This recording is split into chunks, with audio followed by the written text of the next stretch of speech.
Okay, Valerie, feel free to kick us off. I already began with some introductions of folks, but I want to repeat this. I know this is a very difficult time of the year. I know there've been added pressures on everybody's plate, so I'm especially thankful that Jen, Iman, and Mariana said yes to joining this conversation with Brooke and Melissa. UMC, as you know, has a long tradition at Penn. It predated the GIC. They pushed to create the GIC, and members of the board have continued that work, right, in helping Penn be a better place. And so I can't think of a better way to close out our year with this panel conversation with these amazing, amazing, amazing alums, Iman, Mariama, and Jen, whose journeys have just so inspired me. And I know they will inspire you as well. So without further ado, I'm going to turn it over to our fabulous moderators, Brooke, Prize, and Melissa, to kick us off. Hi, everybody. So my name is Brooke. I'm a senior here at Penn. My days are coming to an end, but I'm a communications major and I was chair of the United Minorities Council. And I'm super excited for this panel today. And I'll hand it off to Melissa to introduce herself. Hi, everybody. My name is Melissa. I'm also a senior and I'm studying linguistics. I was communications chair of UMC until we just elected our new board. And I'm also super excited to be here moderating tonight. So thank you. All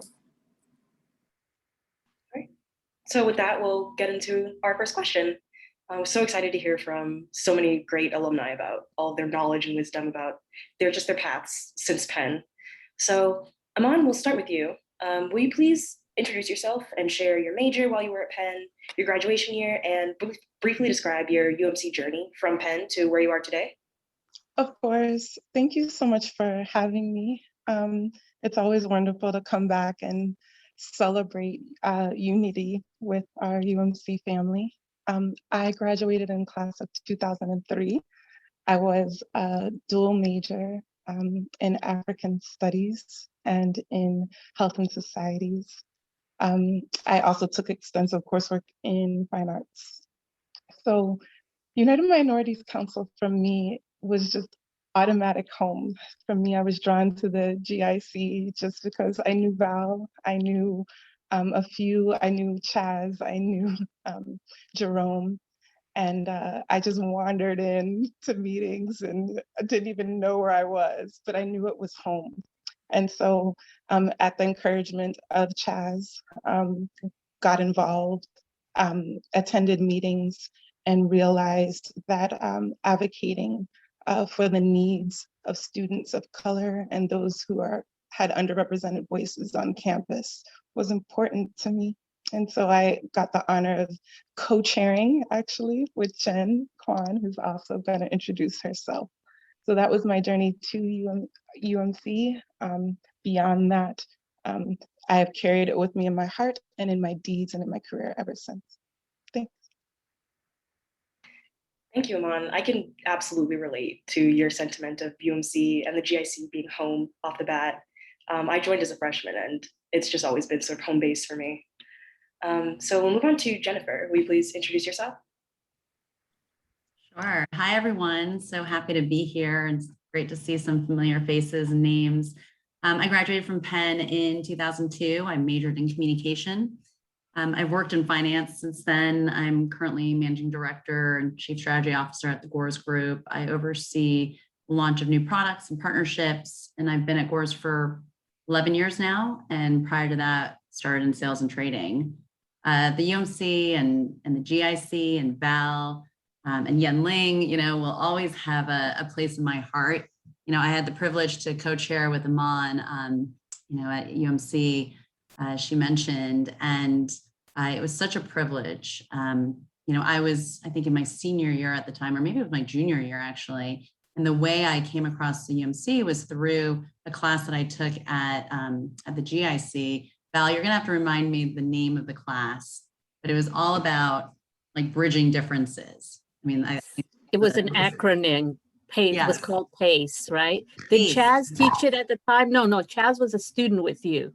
Yeah, Chaz was a student, exactly. I think you had co-taught it and there was a gentleman, but it's a blur, but I just remember the class making such an impact on my life. Like it really just opened up my eyes to kind of almost like a new vocabulary, a new way of thinking, a new framework for understanding all the things that I had felt growing up being different. And because I had grown up in a very homogenous, like, suburb. And was the only Asian American in my community. And so it just helped me articulate, all the pent up feelings that I had had. And it also allowed me to meet other people who had very similar experiences, but then also very different experiences, and gave us a chance to meet at the GIC, which felt like someone's home, and over really good food, every Monday night for 3 hours, just talk through it all. And so through the GIC, I had been introduced to the UMC, and I just remember there were so many causes that we wanted to take on. And as a result, we, everyone in the organization just formed these amazing bonds. And I think it just provided this feeling of community that sometimes when you're at a big school like Penn, you don't always find right away. So a lot of those relationships I still have today. Wow, thank you so much. And yeah, I can definitely say for myself, the best friendships I've made at Penn have definitely been through UMC and just those familiar faces at the GIC.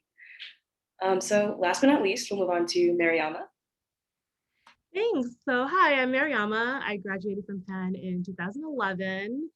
I was just trying to think back, like, how did I ever wander into the GIC like the first time? I actually don't even remember. All I know is that when I showed up at Penn, I wanted to be a leader. I wanted to learn. I wanted to meet really great people, and I wanted to have real connections. And I felt like in the beginning, it was rough, finding those real people and those real connections. And somehow I just decided to be true to myself and just let my heart lead me to wherever a room was open and the conversations were good. And I ended up at the GIC and I ended up with UMC. I'm one of those people that has like shiny object syndrome. Like I'm interested in so many things. I'm interested in the arts and medicine, and like there was just so many things I wanted to do. But at the end of the day, I knew that I wanted to leave an impact on Penn. And I felt like the best way to talk to the broadest variety of people and learn the most from that variety of people, like to inform myself, but also then to leave an impact on the broadest variety of people. Everything just kept aligning, no matter what group I joined, no matter what other entity I was involved in. All roads led to UMC, and I ended up becoming the political chair. I think it was like my junior year.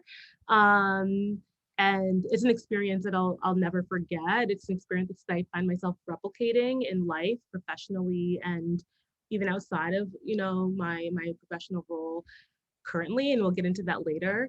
But I've been in New York ever since I graduated from Penn. I work in financial services, which is hilarious because Val can tell you I actively did not want to work in finance while I was at Penn, but I feel like there's just so many experiences in leadership and communications and just learning how to navigate and deal with and communicate and get to know and actually produce with all different types of people. Those are the real skills that I learned by being involved in UMC. So that's why I'm so excited to be a part of this. I did not want to be the finance chair, Val, you're right. I just saw it in the chat.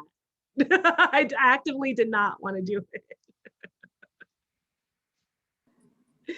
Thank you so much. Yeah, I think it's so cool that like all of the stories go through UMC and the GIC, and I don't know, it's just so cool. Like it's that community that's formed through there. So thank you so much. We can begin with our first question. We'll start with you, Jennifer, and I'm wondering, when you enter a new workplace, how have you known it was a good fit for you in terms of diversity and acceptance? Yeah, It's a great question. I've worked in finance, since I graduated, as I mentioned, so almost 20 years now. And in finance, particularly in private equity, which is the space I'm in, it's rare to see women. It's rare to see people of color, particularly in senior roles. So diversity and acceptance were not things I could easily assess going into a new workplace, right? But however, once I kind of got there, I could tell, it was a good fit or not. I think just through the people, especially the leadership, right? So, I currently, where I am, I'm the one of two senior women and the only Asian American. And while my firm, it's not always perfect, the founder of my firm was an immigrant, or he is an immigrant. And he has an incredible American dream story. He rags to riches. And as a result of his experience, he truly values diversity, and he wants to give different kinds of people chances, no matter kind of what their backgrounds are, because he didn't come from a very traditional background himself. And he's always just encouraging different viewpoints, right? Like I just got out of a 3-hour meeting where literally it's a bash session, and he wants people to come at it with various opinions and strong viewpoints, and he wants us to talk it through.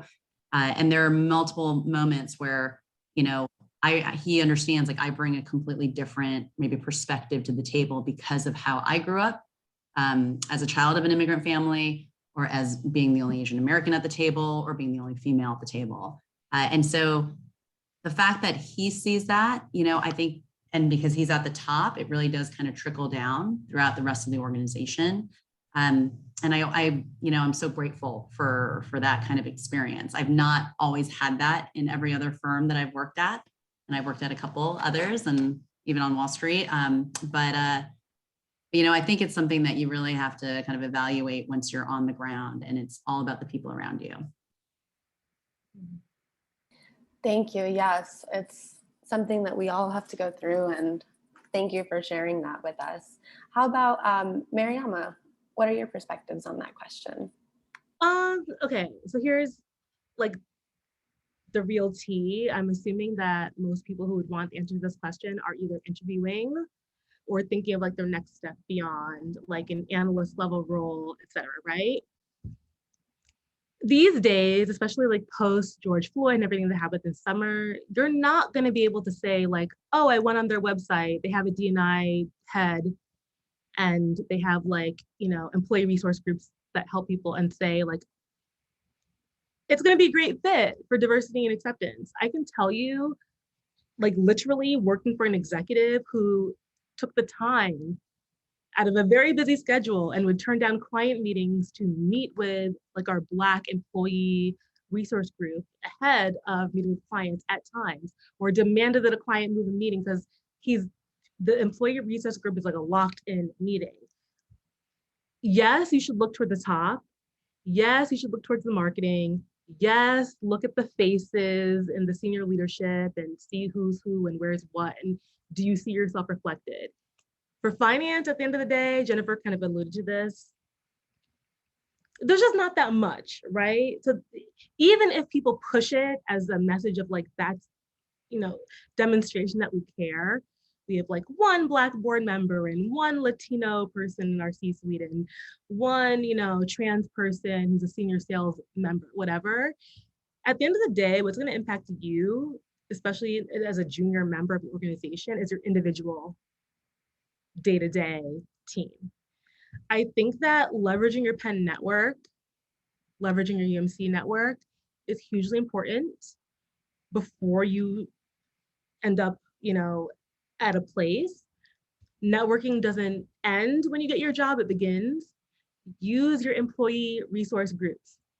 I don't know a single person who is affiliated with UMC or MECU or Lacoste or Patch who is not a member of their employee resource groups at their current company, however shape or form it takes on. But leverage what you do today and that skill set that you bring to the table to improve Penn, and decide that that's just going to be the way that you live your life here on out. And that includes in the workplace. You're going to be a leader and you're going to make your company a better place, not just in terms of like what's on your role requirements, but like actually you as a leader and a person and your character. So I would say leverage that network and get the real deal information. Find out, oh, I'm on this sales team. Who's the manager? Sometimes what the CEO says or the executive says or the head of D&I says isn't the end all be all. It's just the beginning or it's the aspiration.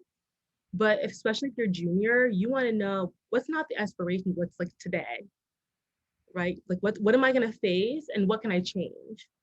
So I would definitely just give the feedback of be ready to continue the work. Everything you're doing now is arming you to make the world a better place. So be ready to actually take on that world and make whatever company or entity you join or community you decide to live in a better place. And know that that's you're put at Penn for a certain reason. You're affiliated with UMC for a certain reason.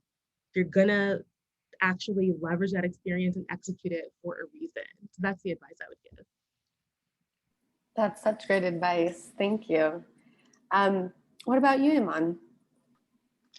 I would definitely co-sign on everything that's been said. As some of you are aware, I'm in STEM, so science and technology and engineering and medicine. And you have not only, as Jen and Mariama alluded to, there are times when representation and reflection won't be in the environment. I obviously started my career well before there were a lot of resource groups, affinity or advocacy groups within organizations. And so one of the things I advise people to look for is culture, the culture of idea exchange. As Jen and Mariama alluded to, what is the day-to-day? How are you listened to? How are you treated? How are you received? How do people feel? I'm from West Philly. I'm the child of someone who was the pioneer in our family to go beyond high school. I didn't have a network to leverage personally. And even at the University of Pennsylvania, it was limited in terms of the people who were taking the path I decided to take in terms of global health, public health versus medicine, et cetera. And so you have to leverage the skills that we learn in UMC of entering a new context and being open, being humble, but valuing yourself, not only for your identity outward facing, but for your passions, and lead with those. And people respect that charisma. And if it's not being respected, you know it's not the place for you. Yeah. Thank you so much for all your advice. And as Kia mentioned in the chat, if you are in the audience and you have any questions that you'd want to ask, we have a Q&A session at the end in the last 15 minutes or so that we will get to. So put it in the chat now. But for now, we will move on to our second question, which is, how do you think UMC has helped you in any way during your career journey? And we'll start with Iman. First of all, thank you so much for this question. It's been invaluable. I like explode when I think about just the things I didn't even know I needed that I got from UMC. But most importantly, I would say being able to have discourse. Jen mentioned learning a new vocabulary, going into environments, learning how to listen, learning how to have a knowledge of self and self-awareness and your own perspectives, but being able to enter a space, receive the perspectives of others, and build collaboration around the desire to get something done. As you all can see, kind of in a getup that suggests that we have a lot of incident command and authority and so forth in my world, on top of science itself being broad and full of discourse and exchange and debate. But one of the things is that has to drive you, and that we began doing from UMC, is having the common goal of doing what's best for those who need it most. advocating for what we're passionate about, remembering where we came from, doing that in a way from a space of authenticity, but doing it in a way that still exhibits flexibility, coming together when we need to, but then also representing particular parts of ourselves, our intersectional selves, when we need to as well. I am Black, but I'm also a woman, right? But I'm also other things. So remembering your intersectionality, advocating for not just yourself to be represented, but others. And I think Jen and I's co-chairship in particular was evidence of that. We crossed all sorts of lines to come together around a common vision, to lead together and support each other in leadership. All of those experiences, if you take them out into the professional sector, you will succeed, and they will also serve, again, as a barometer for whether you're where you need to be. Thank you so much. And I agree that intersectionality is really at the heart of UMC, and it's so applicable to anywhere you go in life after that. And Mariama, I'd love to hear your thoughts next. Yeah, I think tactically speaking, being a Penn student is hard, right? Like, you've got a lot going on. It's not the easiest place to be. So tactically speaking, being a part of UMC is, here is an entity that I know is greater than me. Here, this is the first time I ever actually appreciated and understood through people like Val and the conversation with people like Chaz and Dana and Fatima. Like, they were the ones that told me, listen, we worked on things that you benefit from today.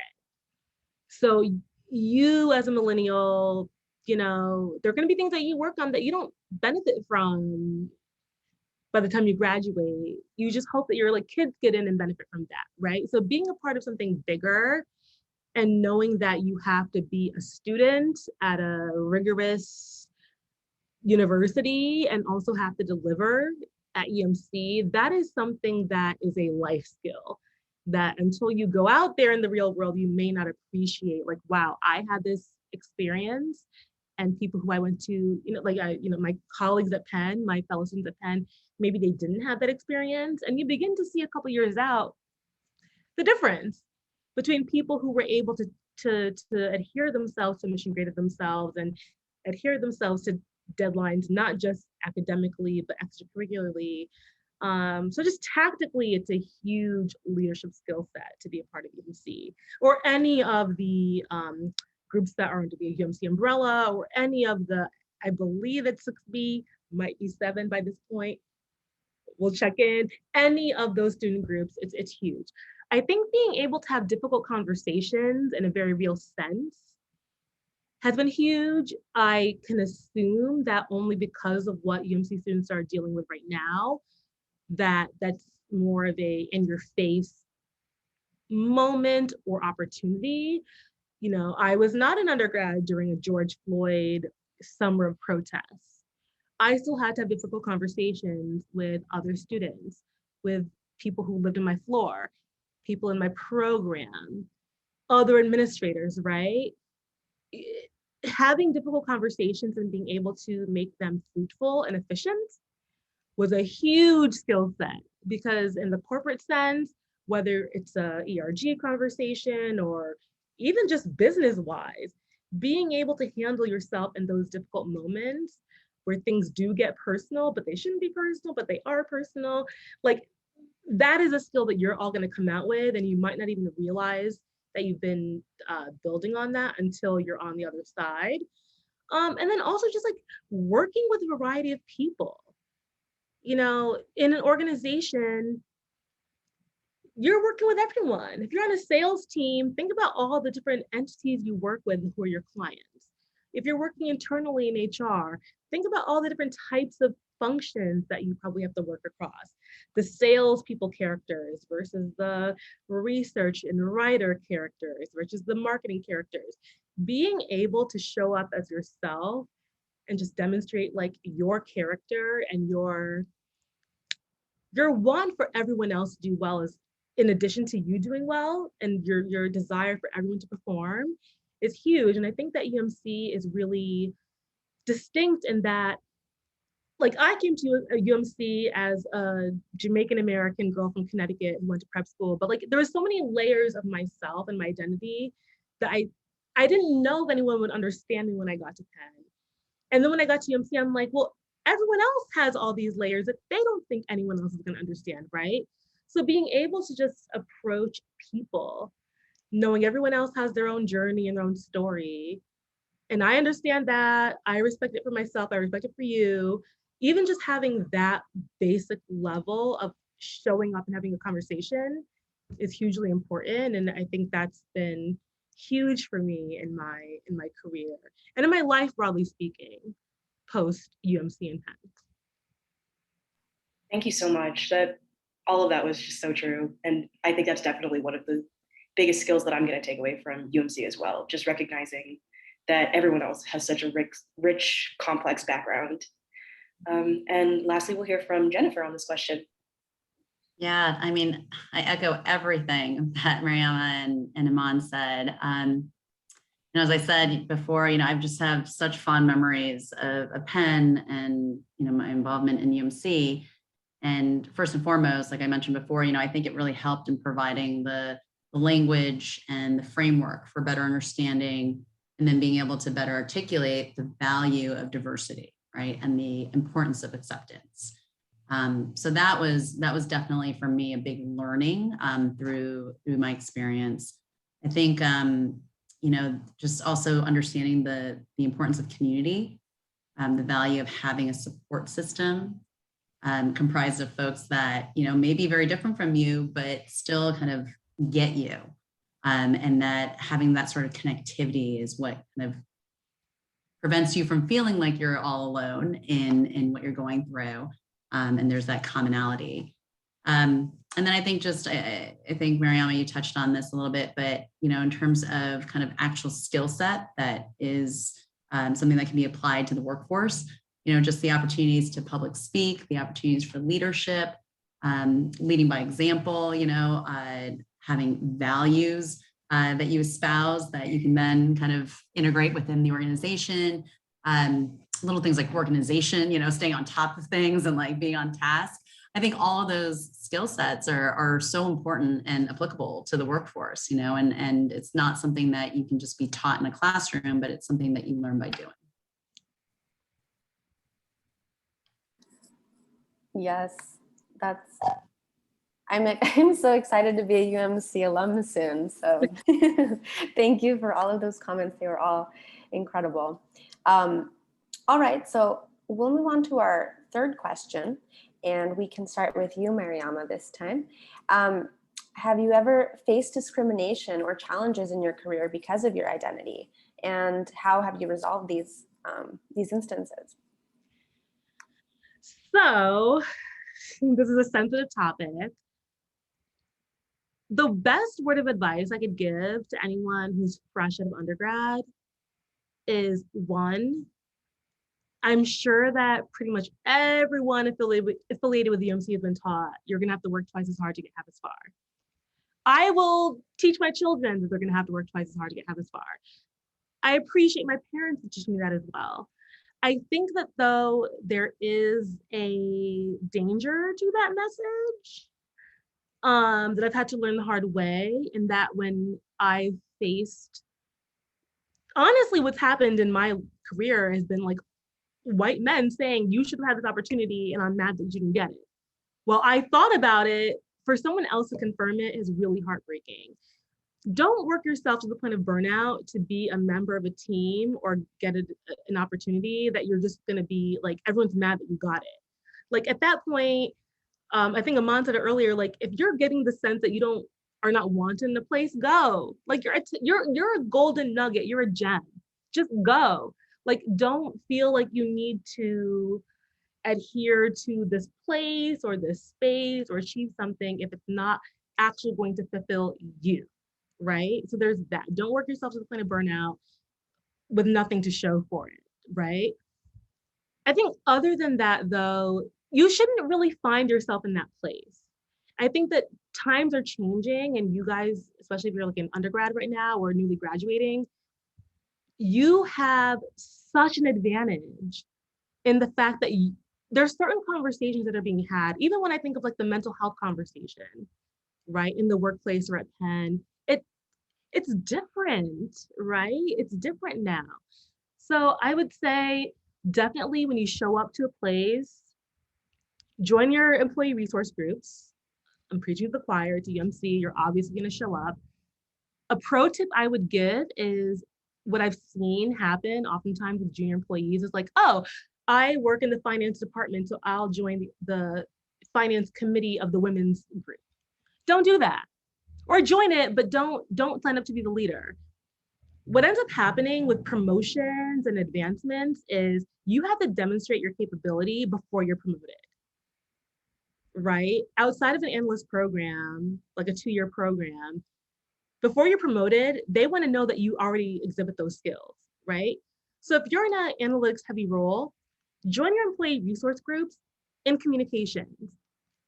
Sign up and offer to create content and write and edit so that now your finance team can vouch for your finance skills, your analytical skills, but now you have people on the ERG team who can vouch for your event planning or your ability to, on a timely basis, send out social media blurbs or intranet blasts, right? Vice versa. If you're in the marketing team, join the finance committee. So when you're up for promotion and that guy who loves hockey and never talks to you, who is the one responsible for giving you those opportunities to demonstrate your skill set in budgeting, you don't need him. You were on the budgeting committee for your ERG, right? So now you're a communications member of your organization. The finance committee is going to vouch for you because you've been for 2 or 3 years budgeting. That's your internal network. I think that, you know, in UMC that happens. People naturally gravitate towards their skills and then they have no choice but to build out skills that they didn't know they needed to have to make things happen. And then you end up graduating and you're a small fish in a big pond, right? And the opportunities that come to you come to you. Don't wait for someone to give you an opportunity and then years later you're told you can't get promoted because no one gave you an opportunity. Create the opportunity, right? You've got a job, you've got a desk, you've got a task, do that. Find ways, if it's through your ERG, if it's through something else, if it's through a nonprofit or something that you're volunteering with, add on to your skill set. Don't be adjacent, be complementary. And then have those people to advocate for you so that when you're up for promotion, yes, I'm great at communications, I'm great at marketing, but I can also send emails to the entire employee base. Yes, I'm great at analytics, I can build a spreadsheet, but I can explain the finances because I explain the finances in words qualitatively for, you know, our ERG. So join the ERGs, use that network, leverage them to get the next, you know, opportunities, what's going on, but also use them to demonstrate the breadth of your skill set because you're such talented people. Don't wait for someone to validate that for you. Prove it. Thank you so much. Yes, I love it. Don't be adjacent, be complementary. That's amazing. Yes, and we are gems. We must remember this. What about you, Iman? What are your thoughts? As my sisters have said very clearly, the answer to the first question about have I experienced discrimination? Yes, on many fronts, actually, be it where I come from, what I look like, what groups make up my being, my age for my stage in my career, just everything about you. There's someone that's not that, and then there'll be times when there are people that are that, but aren't comfortable with themselves. And I want to say, most of the time, if you are discriminated against, one of the advice I have is know that it's not about you at all, actually. It's about whomever, or if it's institutional, whatever, not being as confident in themselves and what they have to offer in your presence, that actually your very presence and your excellence rattles them to their core. and that you are enough. What I would say in terms of how to handle it, and both of my UMC sisters have said this in different ways, but be present where you are. You were invited to be where you are. You were hired, for example. That's an invitation to be there. With what you have, she said you have a desk, you have a phone. We may not have that right now, but you do have one. You have an affiliation, you have a purpose. Be in your purpose. Know that the skill set that you bring is adequate. It's what got you there, and it's what got you invited to the mission. And respond in dignity, respond with the grace and the upbringing, all the things that we take pride in culturally, that come from the very communities that we represent and advocate for. In UMC, have them at your back, have those roots and that fundamental belonging at its back. And also do what Jen said, have people in your life that get you so you don't forget you. Okay, because if you have that, no matter what someone throws at you, you stay on your purpose, you stay on mission, you show productivity, you be excellent, and let yourself be bothered by what happened. And as respectfully as you can, make it clear that you won't accept that, no matter how junior you are. You can amplify the voices of people who are even junior to you by you standing in the authority that you do have. Well, thank you. That was so powerful. Thanks so much for that. All right, how about you, Jennifer? Yeah, that's a heavy question, right? Because it's just so hard to assess, but we know that it happens regularly. But it's not so cut and dry. Like, it's not like someone ever said to me, hey, I'm not going to give you this opportunity because of your race or because of what you look like. But I've had instances, like, for example, I go to a meeting, this happened to me a while ago, but, I went to a meeting with a younger analyst of mine who happened to be male. And, on the other side, they only addressed him throughout the entire meeting. And I was the most senior person in the room. Or, being mistaken for the assistant, despite my title. I remember this one coworker of mine had, every time I talked to him, I think it was his way of connecting with me, but he would only talk to me about, the Chinese food takeout that he got, regularly. This was the source of conversation every time. And so it's things like that, you don't necessarily want to make a big deal out of. You don't want to be difficult. But at the same time, it kind of makes you wonder, like, how are these people viewing me, right? And if they're viewing me or putting me in a certain box, like, is that taking away opportunity from me? Or is it, hurting me in any way? And so you go back to what Mariama was saying. So you work twice as hard, you over prepare, you make sure you don't make any mistakes. And sometimes it also makes you not want to bear the flag, right? And be the one outspoken woman or the one outspoken Asian American who's part of the Asian American working group, and fighting for better policies.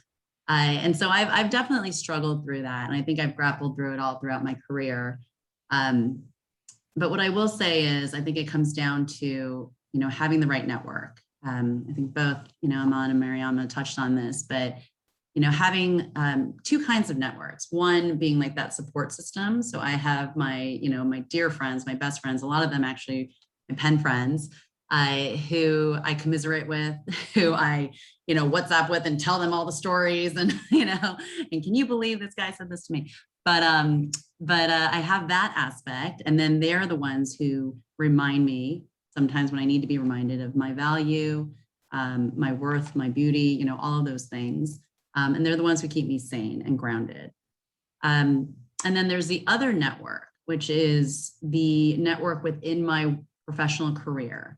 And I have always made it a point, because I think, you know, you never know what a relationship can yield, right? And so I've always made it a point in my career to go out and proactively meet as many people as possible. People in my industry, people in adjacent industries, people who work with me, who are senior, people who are junior to me, because I think, you know, I've always taken the mindset, and this is something I learned at UMC, but I've taken the mindset of like, you have something to learn from everyone. And what's so beautiful is that now 20 years later, a lot of those relationships that I had cultivated early on in my career have blossomed into, you know, being work opportunities or being career opportunities. You know, the job that I have here came through the Penn Alumni Network, you know, and so I think that sort of connectivity is so important, and being able to leverage your relationships and the network that you build over time is really powerful, or can be very powerful. Thank you so much. Yeah, it's those little microaggressions that kind of just build up. So having that support system just seems absolutely vital. So with that, we're going to wrap up with our panel questions, and we're moving on to a brief Q&A for anyone in the audience who wants to ask any specific questions. It can be about an industry you're interested in, directed at a specific person. So go ahead and type those in the chat now.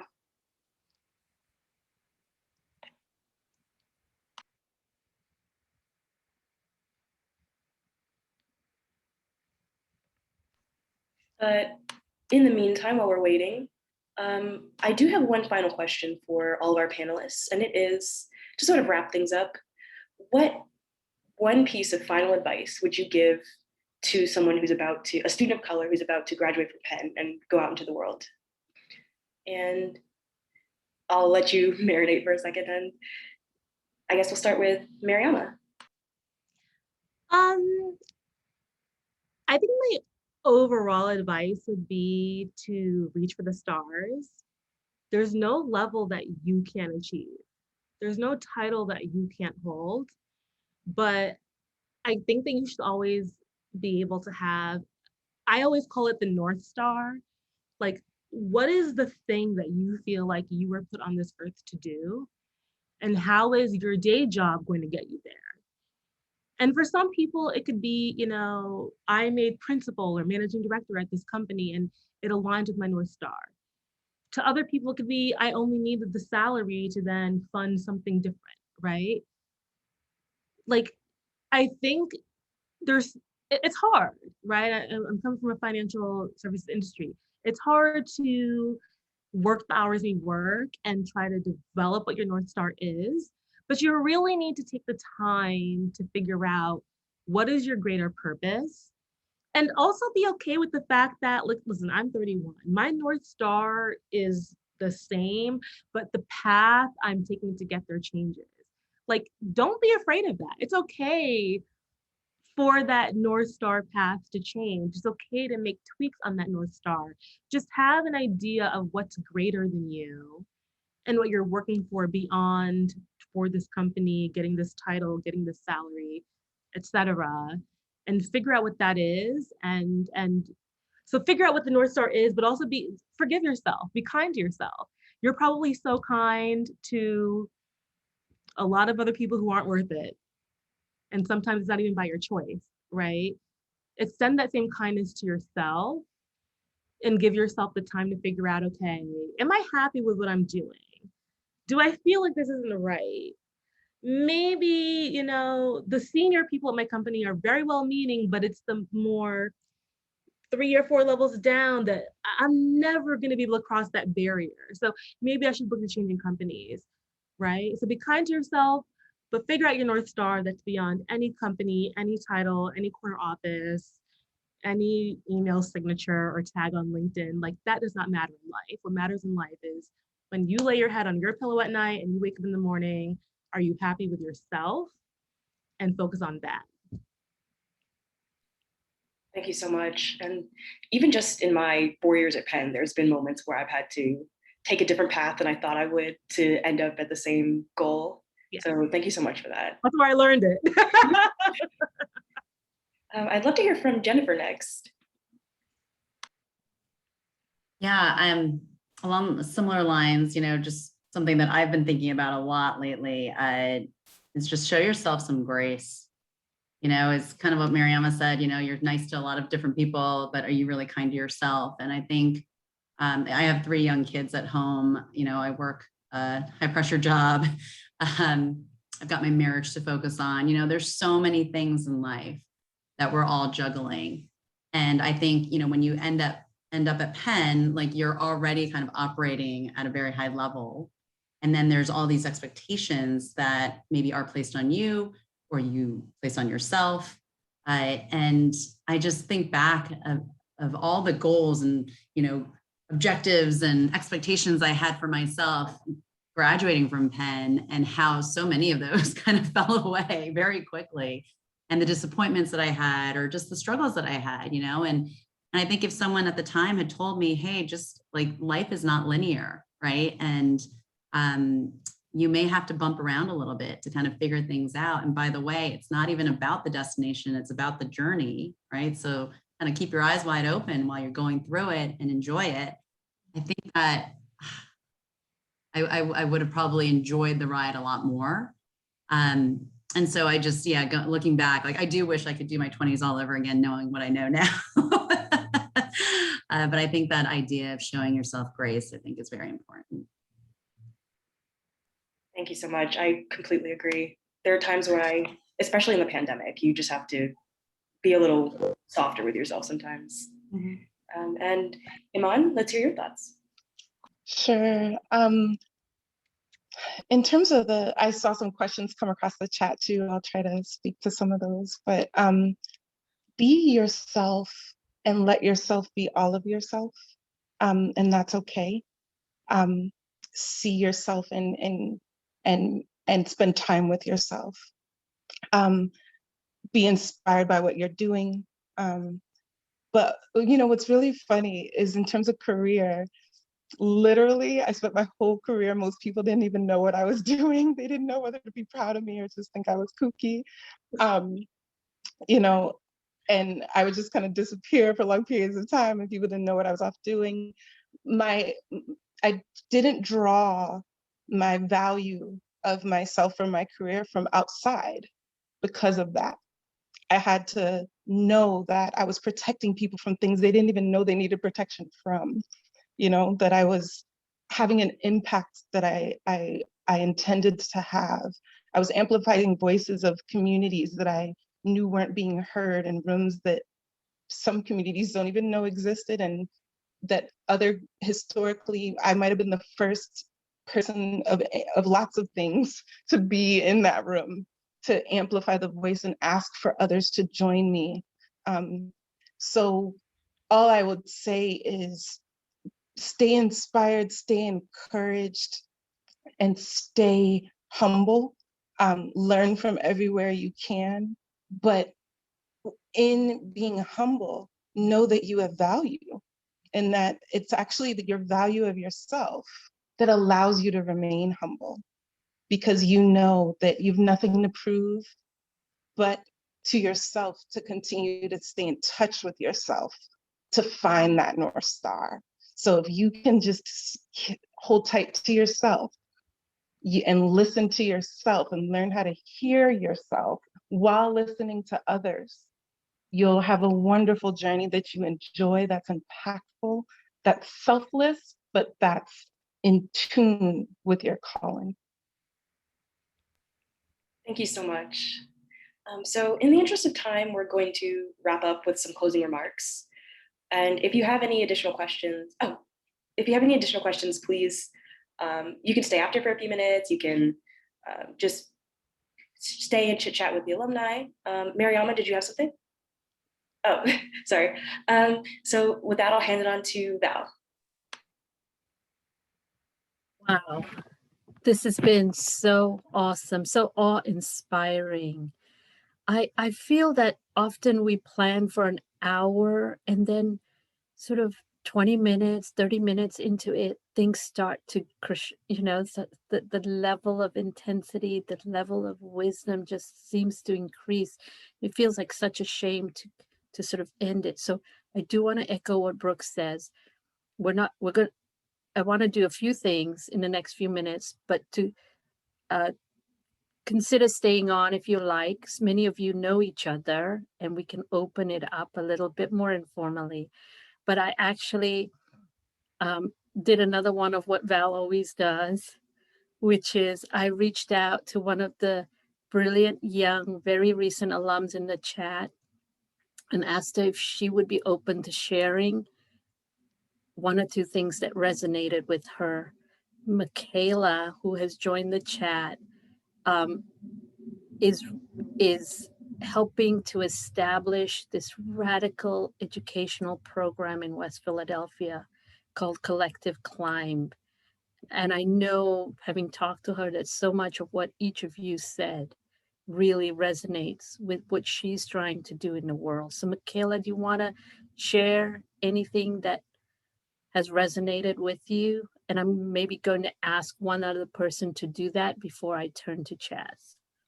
Of course. Well, first, I just want to thank everybody for what they shared today. I feel so moved. It's one of those feelings like I feel like someone directly poured into me, and now I can go to sleep with a bit more peace, and I can approach the work that I do tomorrow with a bit more energy and a bit more vigor into like remembering what my purpose is and why I'm doing this. So thank you all. But so much stands out to me. But I think I'm sitting with some of the things that Iman just finished with, which is the notion of like knowing that internal compass that you have for why you're doing this work. So many times, like after receiving the prize, like people were really proud of me. I'm doing this work after receiving the President's Engagement Prize, and people were like, that's great. But once that funding from Penn finishes up, what's next? What are you going to do then? Because you can't just sit here and try to do a nonprofit forever, right? And we're in the process of, well, we just got 501c3 status today. We're building our board of directors. Thank you. And the point is like, this is something that I want to do for as long as I can imagine into the future. And if I were to constantly listen to the fears that other people are putting into my mind about the lack of stability or the lack of prestige in this work, then what's in my heart and what I want to see for young Black people in this community wouldn't stay centered. And so I have to follow that. So thank you all so much for that reflection. Another person I also reached out to ask for a thought or two, Seishe. Seishe, remind me, did you just complete a graduate degree? Well, your sound is a little far away. Do you mind repeating what you said? Did you just complete a graduate degree? I did. A master's in social work at University of Michigan. Thanks, y'all. So what resonated with you, Seishe? Well, I just chatted it. I think for one, it's so good to see everyone, Ansel, Chaz, Mariama, Janice. There's so many. Patricia, I know you're there. And value, of course, reaching out, it means so much. And I think sometimes, so for one, I'm reminded how much Penn has grounded me in my life. It's a big school, and I think you all as individuals, the GIC, was just a grounding space and experience for me. So just being here, I'm like, okay, I'm home, I'm safe. And the second piece of that, I think for current students, or I guess any of us, it really is okay to come back home. And the success is not always about going so far away. My family's from Tanzania. So right during Penn and after, I went to Tanzania, like, okay, I gotta go, figure out my roots and like figure it all out. And that's happened. And right now, yes, go blue. I'm excited to come back home. I'm starting a PhD program at Rutgers, so it's very in Camden, yes. So I'm really excited to just be back in the area and like continue to grow. And that growth, knowing people and knowing community, it means so much. I don't know if it's more or less, but it carries so much weight. So thank you all. So powerful. Everything that I heard today is so powerful. This piece about knowing, getting to know your purpose. Where do you find meaning?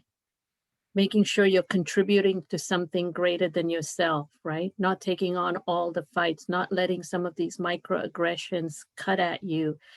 And you can only do that if you have people, if you surround yourself with people who, one, not just can help you further yourself professionally, but can also support you at the times when you need that support. I can think of no better person than to turn to help us close this session. Chaz was among these young, at least Iman and Jennifer, right? You were part of that crew back in the day. So help us close this wonderful gathering. It's really good to see all your faces on here. So many people who mean so much to me. And I think the first thing I would say would just for us to pause and be aware of the need for gratitude for the gift that's been given us. You know, I think the journey through the UMC under the care and watchful love of the GIC, I think for so many of us was one of the gems of our college experience. And likewise, our experience of those of us who work here, sort of knowing that we always had a home at the GIC and could always get some free food at the GIC. That, I mean, everybody knows about the GIC meal plan. That's a real thing right there. And I think I literally slept in the GIC one night. This was like, that was a whole nother conversation. But I am super grateful for the love that y'all have provided and continue to provide.